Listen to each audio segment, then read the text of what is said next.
This episode is sponsored by ShoutOUT, a two-way text messaging and campaign management platform that provides analytics and facilitates conversational messaging that delivers, engages, and converts more. Send personalized campaigns from unique phone numbers to the message content itself, letting you brand your campaign to promote yourself and create your messages in a way that users are made to think you sent it personally for them.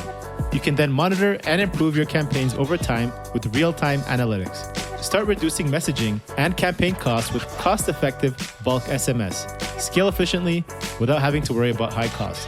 If you'd like to start using mass texting services with simple packages to choose from, visit getshoutout.com today.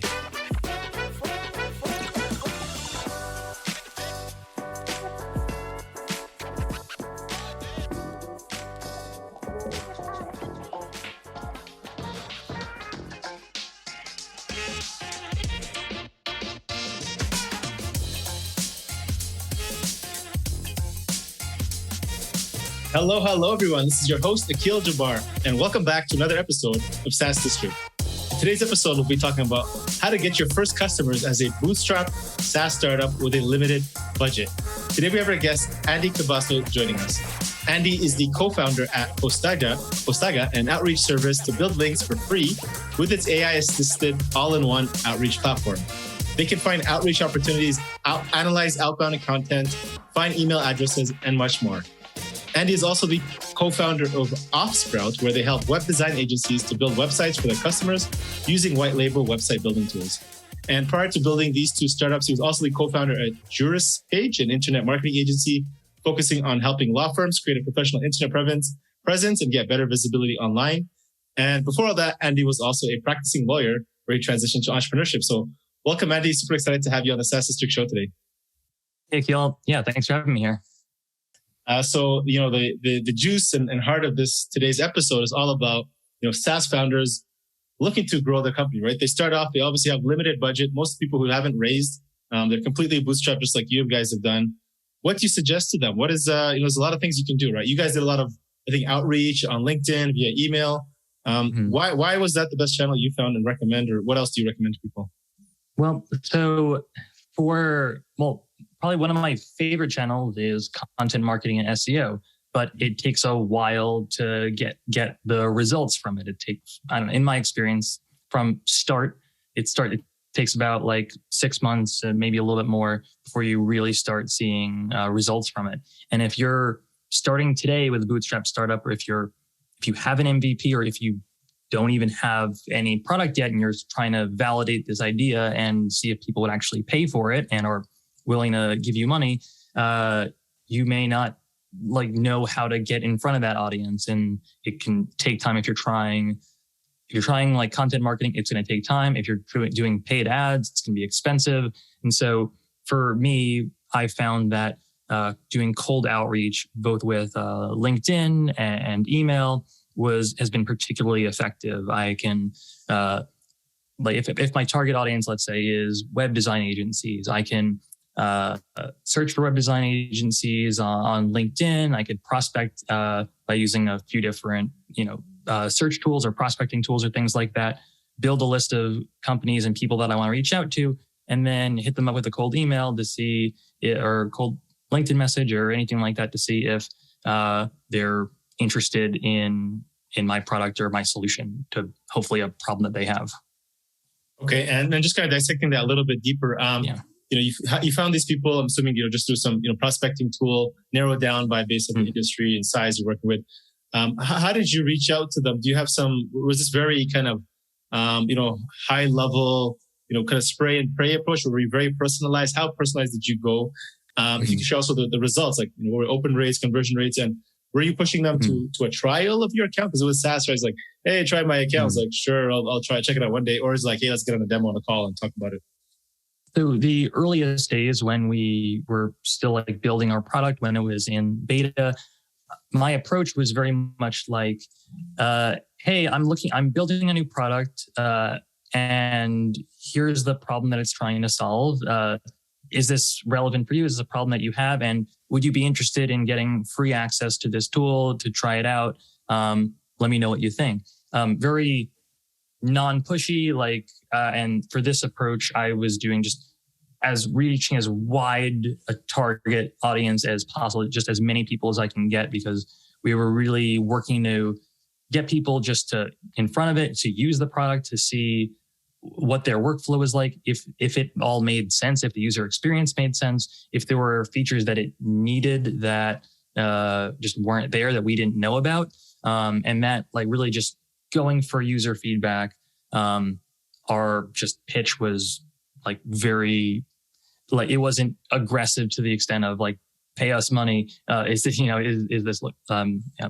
So that was kind of our initial approach. And then after we were out of beta and as we were like trying to get our first paying customers, our pitch and approach with cold outreach, I get, I'm sure you get these too. I get a lot of cold pitches from things like web designers and software developers. And it's a very, very generic pitch of, dear sir, do you need any web design services? Our team can provide you a great service at an excellent price with mobile responsive websites. And it's just like listing their product and what it is that they're doing. And it's just very uninspired. And the second, you see that message, you're like, all right, this is nothing unique for me. And so with my pitch, it's important to me that it's human and personal, because I think whenever I'm trying to craft a pitch, if I were receiving this just from nobody I knew, what would I think of this? And that I found that has helped me in particular craft my cold outreach pitches, and I try and give that advice to as many people as I can. Just take a second. If you've written this long email that's very much focused on whatever features or that your product has, take a second, read it, and pretend that you just received this and this is in your inbox and you are this target customer. Is that going to be exciting to you? And so what I try and do with my what I try to do with my cold outreach is I'll inject a bit of humor into it. There's a particularly a person that I got a lot of inspiration from that I recommend people check out. His name is John Buchan, Buchan. He's got a community called Charm Offensive, where basically it's like cold emails, but he's like cracking jokes, and it's very like it's dry. It's something that you would not expect to be getting from a cold email, but it's very disarming. Like it's like, oh wow, like this is clever. Like so, like in my outreach pitches, I include a picture of me sitting next to my cat, staring at the webcam lens, and it's like my line is like, my cat and I, pictured here, are awaiting your response, and it's silly, but it's human, and it's showing me as an individual, and I don't look like any of those other generic, hello, sir, please, whatever. And so having like really the whole goal of cold outreach is to start a conversation. You're not going to sell anyone on the first email. So I want to get a response. And so for me, with my goal to get a response, I need to get something for them to respond to. And I've tried variants of plenty of different types of pitches, and I found that having a more humorous, like different, more personal touch to it is much more effective. And what did you guys see? Like, what are you guys seeing right now? If you continue, are you still running it right now? And what are you guys seeing, like open rate, response rate in general? Yep, still running this now and doing it with different audiences. Things can get let me pull up some stats if I can. Kind of different response rates that we're like seeing based on the specific audiences that we're targeting. But in general, people using our cold outreach platform, I'd say get in like an average open rate of like 40% and an average response rate of anywhere from like 2 to 5%, depending on what type of outreach campaign it is, whether it's like if you're doing outreach for link building, it might be a little bit higher. If you're doing outreach for sales, it might be lower. probably a little bit all over the place. Let's see. So yeah, like my last campaigns, I have like a 40%, I guess 48, 49% open rate and about a 10% response rate. And I'm pretty happy with that. I think there's like room for improvement, but yeah. And I have some other campaigns that, like, depending on like the audience that I'm targeting, I can see like an increase open rate and response rate, or lower depending on what it is. But yeah, that's just the nature of doing outreach. Absolutely. Okay. And so just, last point around the outreach side, which is, if you're starting off, I know generally what I hear is, if you're doing any outreach, there has to be some cost effectiveness to this to justify this channel. But as a bootstrap, you'll do anything and everything to get it off. What have you seen? And if you can share these numbers, like your LTV and CAC to justify using that, because generally I heard, you got to have to at least, if you're a product selling $10 a month or $5 a month, maybe I don't know if it's worth it versus, it's a $2,000, $3,000, LTV value of a product, then it's worth doing. For sure. And I guess that's going to differ very much depending on what your offer is and what you're looking for. And so, like, yeah, if you're trying to get customers for your SaaS and your price point is $10 to $20 a month, that's no matter what you're doing, that it's going to be a big challenge, just because like you need a lot more numbers to make it worth it, right? But I guess what I can really share is that in terms of like different channels and opportunities, I find cold outreach to be the most cost effective, in particular because the medium of outreach itself. Let's say you spend some time to create your pitches, and you may take some time, some time with prospecting. You might do a relatively quick job prospecting using some scraping tools or something like that. But once you have like your target audience, and once you have your tool that you're using for sending the outreach campaigns, like it's very inexpensive. Like the only real cost ends up being the time that you put into it, or if you have an AE or a SDR or anything like that, or someone that you're paying from like Fiverr or Upwork to build a list for you, and then throw it into your outreach software. You just have to then respond to the leads that come in. So depending on how your workflow is, it can be just very, very cost effective to help you get in front of leads as compared to some other things like SEO, which has the time component to it, or paid search, which just can cost a lot of money. And obviously, as a bootstrap founder, you have limited budget. Most people try so many things. They just want anything that works and they'll try to stick. Right. I've been there. You've been there, right? So maybe people who are listening in, maybe help them think through how they can save some of their time and money. Can you share some of the failures, or I'm not sure to call them failures, but some growth experiments that didn't work out as you hope, and you wouldn't recommend? So things that I've tried for the last decade that I've been doing marketing and trying to grow businesses.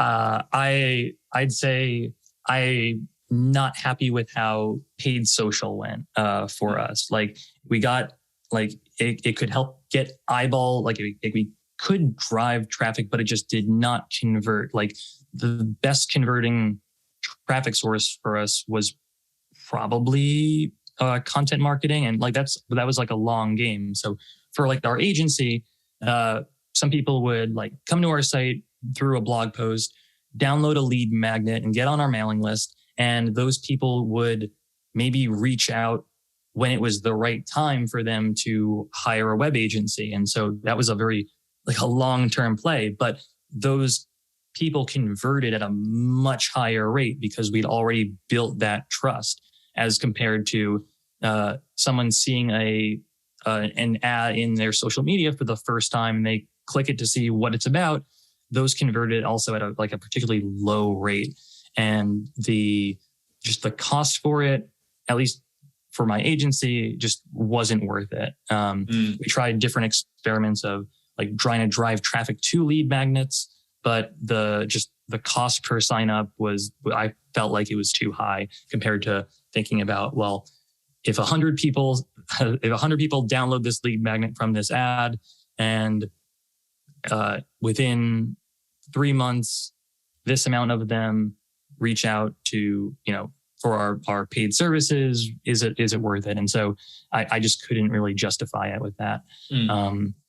And are you talking about Facebook and LinkedIn specifically, or yeah? So I guess in terms of specifics, LinkedIn I had the worst time with. I got nothing from it. It was very expensive, and I have nothing to show for it. Facebook, earlier on, I was like 2014, 2015. I was like seeing glimmers of potential there, but over time it got a lot more expensive. Like for a few consecutive years, I hosted a virtual summit, our agency that was in the niche of legal marketing. And we hosted a virtual 2-day virtual summit with a bunch of speakers that related to legal technology and marketing and stuff like that. And we advertised on Facebook and a little bit on LinkedIn and Google search and everything like that. And I think the cost, the CPA, the cost to get someone to sign up from year 1 to year 3 doubled. And so we were just like, all right, this is a little bit crowded and just too competitive, and people are throwing money at it. It's not worth it anymore. And so my last experience with that was, I'd say 2017 or 2018. But yeah, I've tried a few experiments with it since, and just I couldn't get it to work. That's not to say it can't work for everybody, but for B2B, I just found a tough time getting it to go. Yeah, we find the same thing with a lot of the SaaS companies we work with. It was working great, I think, up until last year. I think after the iOS 14 update, I think that was the biggest hit. And that's what I'm hearing too. Yeah. We're still able to make it profitable, but it's not like we're not able to scale it and throw a bunch more money into it. Like we're fueling more now into Google. So I don't know if you guys are seeing as well, like on the ad side of search, still seeing pretty good results on that. Yeah, and as far as like the paid search channel, like the one that we had the most success with was Google Search, and we did everything. We did some YouTube ads, we did some display network ads, and search ads. And I just personally like the search ad, like the ROI from the search ads was I found to be the best. Yeah, exactly. Cool. And I saw you guys also applied and got accepted into TinySeed's Startup Accelerator program. We actually had Einar on the show. He was one of our first few guests. I think if anybody wants to listen in, you guys can check out that episode. It was at least, I think, one of the first 10. So he's a great guy. What was your reason and decision to go down that path of working with them? Because I know they work with Bootstrapped, B2B SaaS founders. And at what stage, or would you recommend any founder who also listening in to consider? What were the metrics that like it got their attention, and you think it was a good match? Yeah. So we were curious about the accelerator in particular, not for the small amount of relatively small amount of funding that they provided. We were more interested in it for their ability to help us scale and their network. And our experience has proven that it has been helpful for that. So for people who don't know, the TinySeed Startup Accelerator, it's similar to something like Y Combinator, but whereas like Y Combinator is a 3-month program, TinySeed is a year-long program. We personally kind of like that better, that it gave us more time.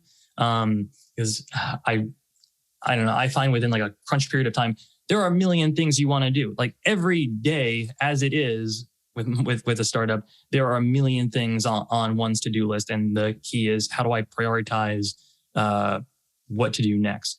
And so the fact that it was a year-long program, the fact that a lot of the mentors were people that we wanted to get in front of for potential partnerships, and maybe down the road a potential acquisition, or maybe just like the community related to it from TinySeed and MicroConf was one that we wanted to really be involved with. So that was kind of like the interest for us.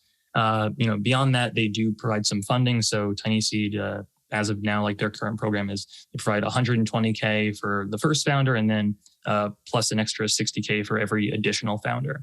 And yeah, that wasn't bad either.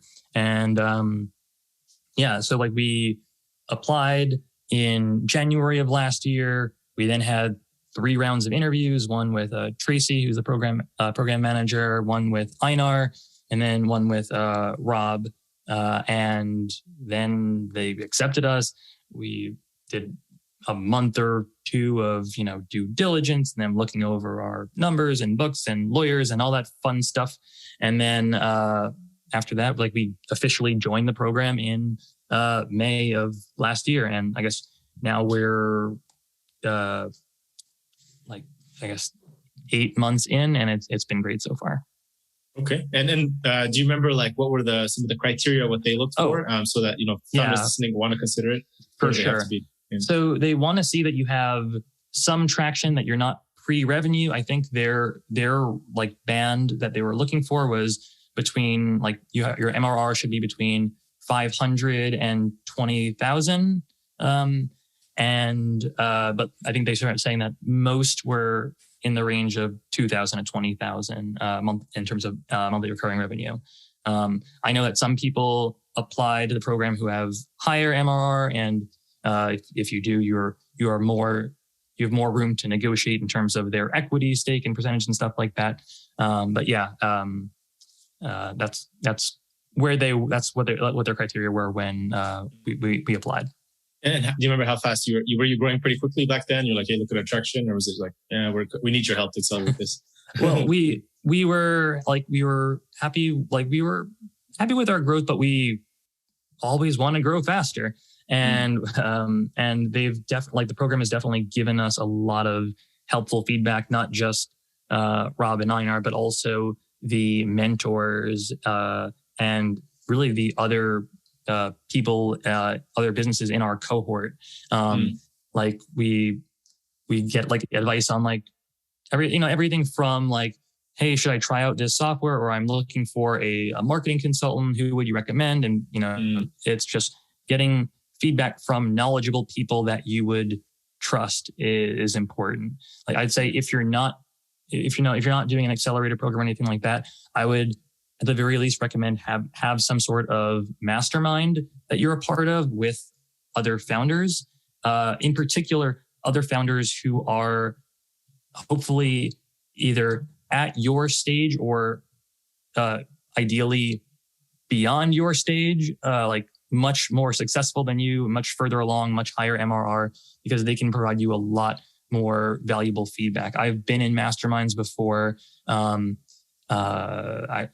for probably 7 years now. And like my first mastermind group that I was in, a few of the people in my group were just starting their first businesses and didn't have a whole lot of like great feedback for me, where my agency was at like in some ways an inflection point, and I was looking for ways to help us grow. But since then, having joined other mastermind groups, I've joined masterminds where people are at companies with millions in ARR when my company wasn't at millions in ARR, and the feedback that they were able to provide has been just super helpful because they've been through it before. They've been through those challenging times. They have found solutions, and importantly, like they're people that I would trust with their judgment, rather than someone who is maybe like starting out and just hasn't been through those things and is like doing their own research to try out different things. Like me today, I wouldn't want to be in a mastermind group with me from 7 years ago, because I've learned a lot more in the last 7 years of just working at startups and stuff like that. And yeah, same. I would want to work with experienced people. Yeah. And generally, it's not only what they tell you to do. I think the big value is like, all right, make sure you don't do this and like avoid this, right? That's most of the things, like how to, stay focused, get through the noise, right? Because you're just trying to do everything and anything. And the whys and the wisdom that they give you is like, okay, where to focus, and it'll save a lot of time and money and energy and accelerate see way better results, right? I think that's the impact. Absolutely. Because like, especially as like a startup founder, I think sometimes there can be things wrong with our wiring on our brains. There can be shiny objects sometimes, or like you hear about, like you read about this case study of how this person, they scaled their site in traffic by doing this and this. And sometimes you need just a voice of reason from someone else who's like, all right, I hear what you're saying. This sounds like one of the last 20 ideas that you've had. And if you start 20 different things, you're going to make progress on none of them. Exactly. You really you need to focus and be follow the specific path, because you're just otherwise going to just not make any progress on anything. Right. And you guys also did a product hunt launch where you said you got some of your first early customers. I don't know at what point you guys did that, but for your business, and it supposedly went to number one for the day that it did launch. Can you share exactly how are you able to achieve that? And what kind of results did you see from that, if you were able to track and see? So from the week that we did the product hunt launch, we signed up 1,000 users to our platform. This is before we had any paid tiers, but we were really just looking to get as many users as possible. And that really also helped give us some confidence that we were going in the right direction. What we did was very strategic and thoughtful. I know that there are some people who check out Product Hunt and they're like, all right, well, I'll just launch my product in Product Hunt. And if people like it, they like it. A lot of people who are launching on Product Hunt are strategic about how they're launching. They want to be number one for the day, and they want to be in the top 5 for the day and top for the week, because it gets a lot more eyeballs onto your product. If you end up being in the top 5 for a particular day, then you're going to show up in the newsletter that Product Hunt sends out the next day, which will get you in front of more people than just the people who are visiting the Product Hunt site that particular day. And then if you get to be one of the top products of the week, then you get it to be in another newsletter, and it can just send a ton of traffic and potential customers your way. And I know quite a few people at this point who have done Product Hunt launches and been successful with them. And I'd say the one thing that we did was we knew that Product Hunt was going to be a channel that we wanted to have success with. And so we dedicated time and resources to making sure that would happen. So we reverse engineered, effectively taking a look at what other successful companies that had successful launches on Product Hunt were doing. I also reached out cold to some other companies that had successful Product Hunt launches. And I got on a few calls with them and said, hey, your Product Hunt launch was really great. Is there anything that you would recommend to someone trying to do their own launch? What should we do? And so I got a lot of great feedback from them, since they had already done it and been successful, that gave us a lot of ideas and things that we didn't know. We got ideas for things that we didn't know that we didn't know. So for example, there are plenty of articles on how to launch a product in Product Hunt, and I've written a few of them myself. But just a few examples, you really need to launch your product at 12:01 a.m. Pacific time on the day that you launch, because that's when the new day starts in Product Hunt. Beyond that, you really need to drive traffic to your Product Hunt product early in the day. The reason being is after a few hours, so I'm up at I think it's I don't know, maybe it's 3 a.m. Pacific time or something like that. That's when the daily leaderboard starts to establish. Before that, it's just a free for all. But as soon as the scoreboard is sort of established of here's what's ranking number 1, 2, and so on, at that point, you will start, if you're in one of the top spots, you'll start to see organic traffic from people who are visiting the Product Hunt site. And so email your list, any list that you have, any audiences that you have, as soon as you're launching in Product Hunt, to really try and get that early good position, because that'll help you further along. Just if you're if you're the top ranked blog article on Google for a specific topic, people, just by the nature of you being the top ranked thing, they're going to click on you to see what it's all about. You're ranked number one, so there must be something good about it. And there's, like the votes of confidence that people are seeing that, oh wow, this is ranking number one. That'll organically just help you increase your position, as opposed to if you were to like launch later in the day and you're starting from scratch, you're climbing uphill basically. Is there certain days I hear that work better, or any be strategic, any other things? So there are certain days, like between Tuesday to Thursday are big tech kind of days. That's when you see a lot of tech products launch. But if your goal is the banner to have, we were number one on Product Hunt, the weekend or Fridays can be less competitive. There are fewer people launching products in those days. Like, I think on the day that we did our launch, we also were up against like a Facebook product. Now, as soon as I saw it, I'm like, oh no. But someone hunted that product who may or may not have been related to that team, but they launched it late in the day, and they like didn't really seem to put a lot of effort into trying to get it to be competitive and rank. So because of that, like even though it was a product owned by Facebook, it didn't beat us. Yeah. Okay. And any kind of final tips around that? Like, sure. So some other things, like making sure that like it's important that your listing and Product Hunt looks good. So what was important was like not just having like a bunch of screenshots of your product, because a screenshot doesn't tell a story. It just shows you a dashboard or a screen or something like that. What we did is like we'd create basically annotated images. So everything from like some examples is like we'd have a screenshot of like a dashboard, but we'd have text alongside it to explain what it was that people were looking at. Kind of like if you think about like something that you'd more likely see in like a slide deck or like a presentation for funding or anything like that. That's kind of the stuff that we were including in our images. We also created like a 1-minute explainer video that was well produced.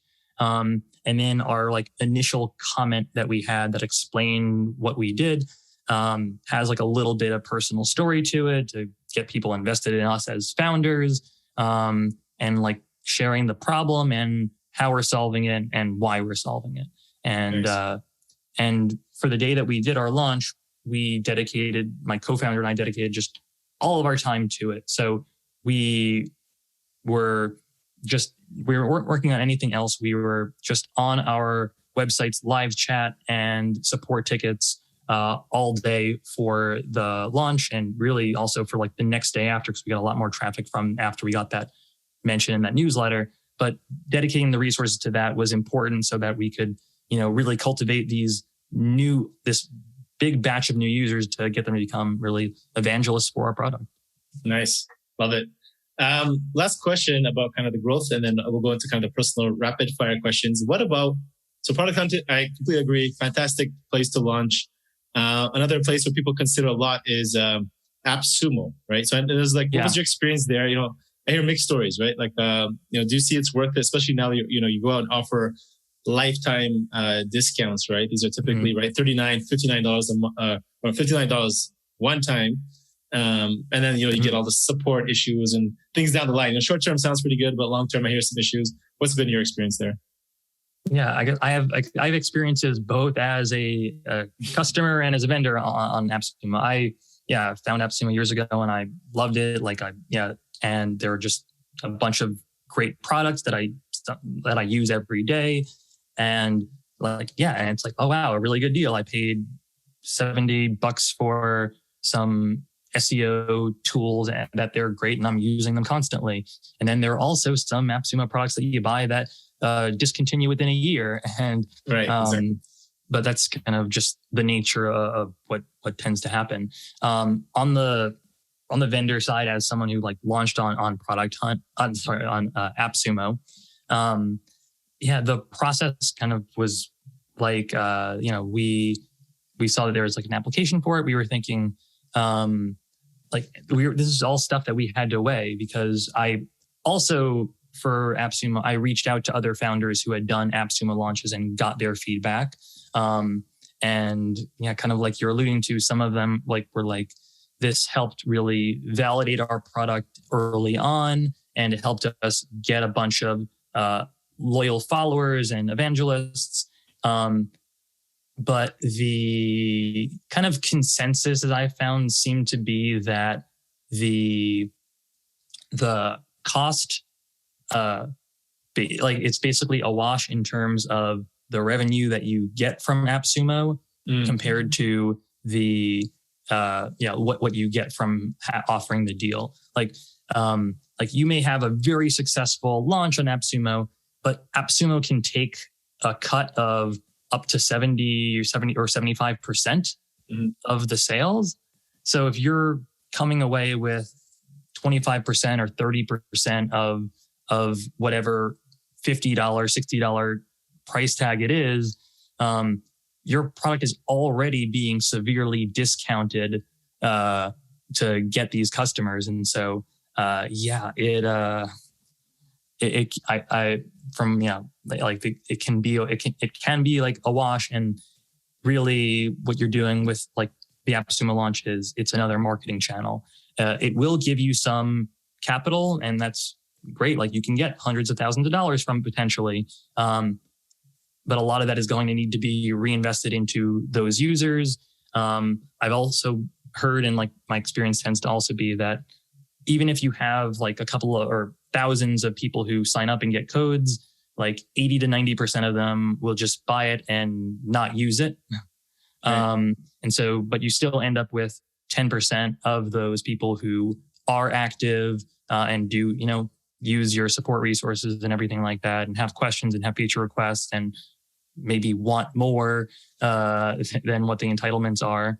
And that's all stuff that you have to deal with, because then, you may go like be at a spot where you're like, all right, we have a few customers.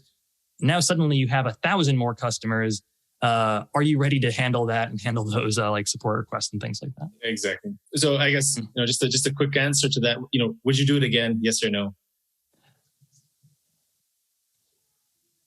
Yes, there are maybe things that I might do differently. Just in hindsight, with kind of a lot of things like, I would probably do it again. You do it again? Cool. Awesome, Andy. Ready for some more personal rapid fire questions?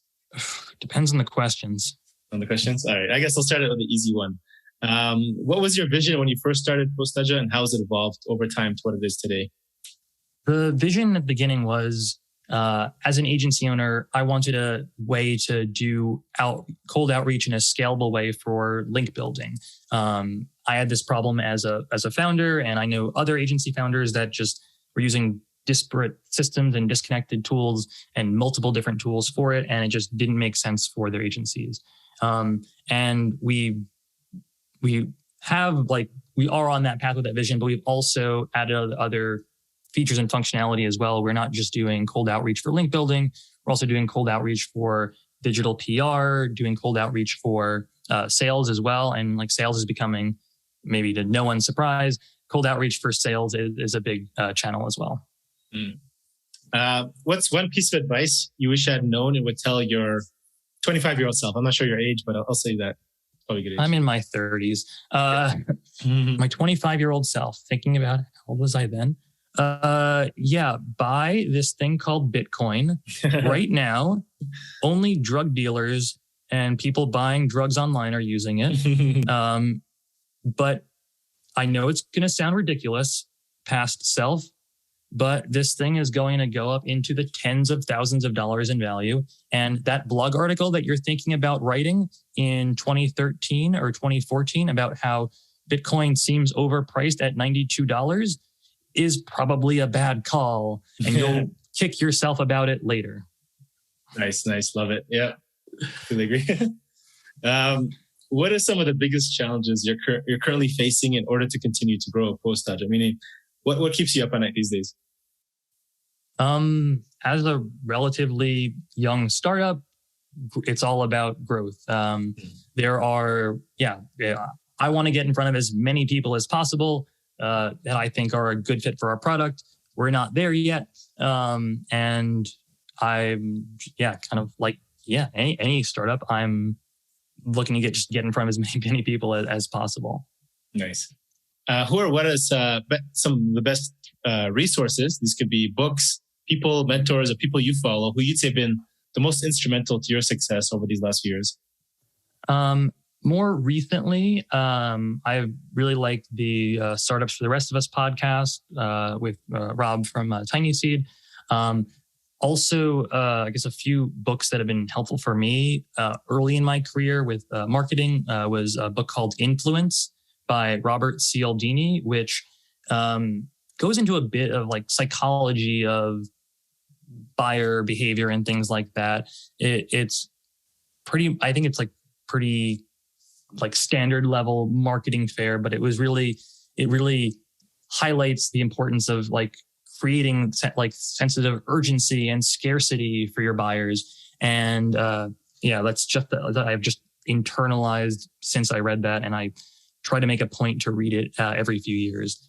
And the other resource I'd say is Traction by Gino Wickman, which is all about having an operating system for your business. And before I really learned about business operating systems, and there's Traction, there's Rockefeller Habits, they're all good, but ultimately it's all about getting you on a system for running your business. Everything from like what are you going to do for like, what are the metrics that are important to you? What are you looking towards? What are your 1 year goals? What are your goals for the quarter that can keep you accountable to? Because without these sorts of things to keep accountable to, without these metrics and goals, you can kind of be rudderless. And so like I make a point now to like, as following with Traction, every quarter I have goals, I have projects that I want to achieve, and I try not to take on too many because I know what I am capable of. But like in the past, I've definitely been in situations where I'm like, oh yeah, I want to do this, this, and this, and this, and add it to the list, and then nothing gets done. That's right. Yeah. Great. Both great books. Also, I think adding to the Rockefeller Habits, I think it's called Scaling Up 2.0. It's a fantastic book. Yeah. So, yeah. Andy, what does success mean to you today? Whether that's personally, by business, financial life, how do you measure it for yourself? I guess how I'm measuring success today as a parent of a young child and at a different place in my life than I was when I was like a college student or just out of college. Success to me means, I guess, not having to have any worries about finances. Financial security probably is the real thing that success looks like to me.